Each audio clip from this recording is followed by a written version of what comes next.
Dear students, मैं हरीश तिवारी आज आपको बताऊंगा क्वाड्रेटिक इक्वेशन के अंदर डिस्क्रिमिनेंट क्या होता है।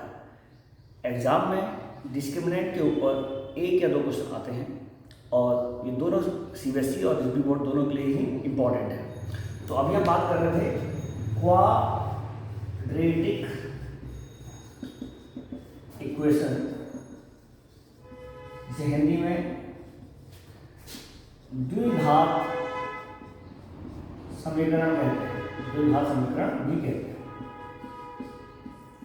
और द्विघात समीकरण यानी क्वाड्रेटिक इक्वेशन, इसमें क्या होता है, एक ऐसी इक्वेशन जो इस फॉर्म में होती है ax square plus bx plus c equal to 0, यानी ऐसी इक्वेशन पॉलिनोमियल जिसकी हाईएस्ट पावर 2 होती है, ना कम ना ज़्यादा। उसकी क्वाड्रेटिक इक्वेशन की पावर कितनी होती है 2। तो जिसमें भी आपको एक्स स्क्वायर वाई स्क्वायर या इस तरह से स्क्वायर लिखा हुआ मिले तो वो एक क्वाड्रेटिक इक्वेशन है। इसके आगे जो लिखा होता है उसे हम ए बोलते हैं, एक्स के आगे जो लिखा होता है उसे हम बी बोलते हैं, और जो अकेला होता है उसे हम सी बोलते हैं। तो इस तरह से स्टैंडर्ड फॉर्म जो इसकी है वो है a x square plus b x plus c equal to 0। अब हमें क्वाड्रेटिक इक्वेशन वाले क्वेश्चन में करना क्या होता है, मोस्टली क्वेश्चन में हमें लिखा होता है कि फाइंड द सॉल्यूशन, जैसा हल करें। तो इसके लिए हमें क्या करना है, हमें इस x की वैल्यू निकालनी है। उस x की वैल्यू को हम रूट्स सॉल्यूशन कहते हैं, हिंदी में मूल भी कहते हैं।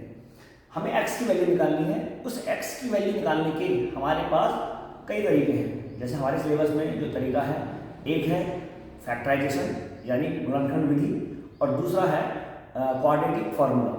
एक और मेथड होता है जिसका नाम है कंप्लीटिंग स्क्वायर मेथड, जो इस बार अभी सिलेबस में से हट गया। तो हमारे पास दो मेन मेथड बचे हैं, एक फैक्टराइजेशन और दूसरा क्वाड्रेटिक फॉर्मूला। अब हम इसी क्वेश्चन को सॉल्व करने जा रहे हैं, तो हमें पहले ही चेक करना होता है कि जो एक क्वाड्रेटिक इक्वेशन है इसके जो एक्स के आंसर आएंगे वो आएंगे भी या नहीं, यानी इसके रूट्स एग्जिस्ट करते हैं या नहीं, यानी मूल है भी या नहीं। तो इसके लिए हमें क्या चेक करना होता है, इसका डिस्क्रिमिनेंट। डिस्क्रिमिनेंट को हिंदी में विविध कर भी कहते हैं। और इसके लिए हमें अगर चेक करना है कि इस क्वेश्चन को सॉल्व करने के बाद क्या x का आंसर निकलेगा और वो आंसर एक रियल नंबर होगा, तो इसके लिए हमें एक वैल्यू निकालनी होती है जिसको हम डिस्क्रिमिनेंट कहते हैं। डिस्क्रिमिनेंट शॉर्ट में से डी लिखते हैं, और इसकी वैल्यू होती है b square minus 4ac, b square minus 4ac।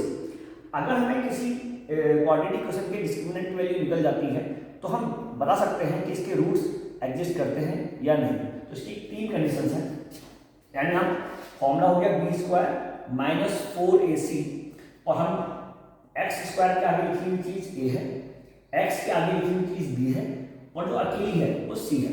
हम इस फॉर्मूले में इसे वैल्यू पुट करेंगे और जो वैल्यू निकल कर आएगी उसे हम डिस्क्रिमिनेंट कहते हैं।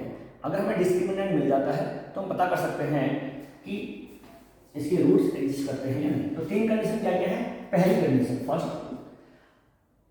इफ यानी यदि बी स्क्वायर माइनस 4ac की, बी स्क्वायर माइनस 4ac की जो वैल्यू हमने निकाली, अगर उसकी वैल्यू 0 से बड़ी है यानी positive value is greater than 0। इसका मतलब क्या हुआ, इसकी वैल्यू कैसे होनी चाहिए, 0 से बड़ी, 1 2 3 4 5 कुछ भी हो, पॉजिटिव हो और 0 से बड़ी होनी चाहिए। तो हम कहते हैं रूट्स आर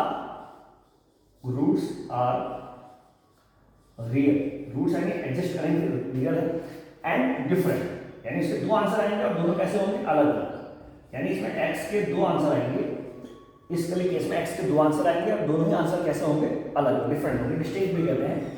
सेकंड कंडीशन है if b square minus 4ac, अगर डिस्क्रिमिनेंट यानी b square minus 4ac value exact 0 आती है तो हम कहते हैं roots are real, roots are real and equal.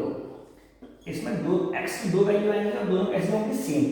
इसका यूज हम कई बार एक क्वाड्रेटिक इक्वेशन में दिए हुए के एम इन चीजों को निकालने के लिए भी करते हैं। और थर्ड है if b square minus 4ac is less than 0, यानी अगर बी स्क्वायर माइनस 4ac जो डिस्क्रिमिनेंट है उसकी वैल्यू नेगेटिव होगी, 0 से छोटी हो गई, तो उस केस में रूट्स